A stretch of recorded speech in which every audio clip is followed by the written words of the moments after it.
Причините за човешкото щастие са многобройни, но в основата, мили хора, винаги е била тя – любовта. Само тя има силата да движи света напред и да помага на нас, хората, да бъдем по-добрата версия на себе си. Идва като ураган или като попътен вятър, за да ни поведе напред към мечтите, към копнежите, към стремежите. Или пък просто минава през живота ни, за да ни научи, да ни промени и да ни накара да повярваме в нейната безгранична сила.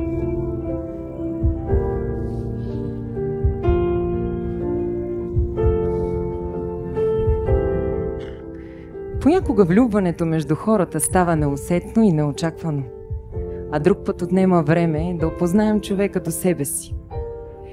Безспорно е, че всяко влюбване е различно, но има само едно единствено, което преобръща целият ни свят.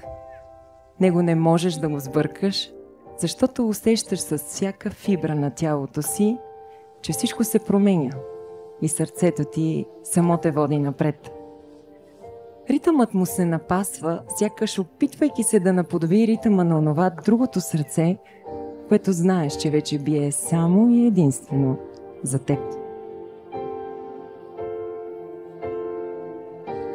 Защото тази любов, истинската, преобръща и пренарежда приоритети.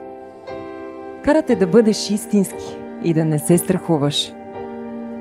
Да хванеш живота си в ръце, да докажеш, че имаш силите да градиш, да успяваш и да бъдеш човека, с когото един ден децата ти да се гордеят и да искат да бъдат точно като теб.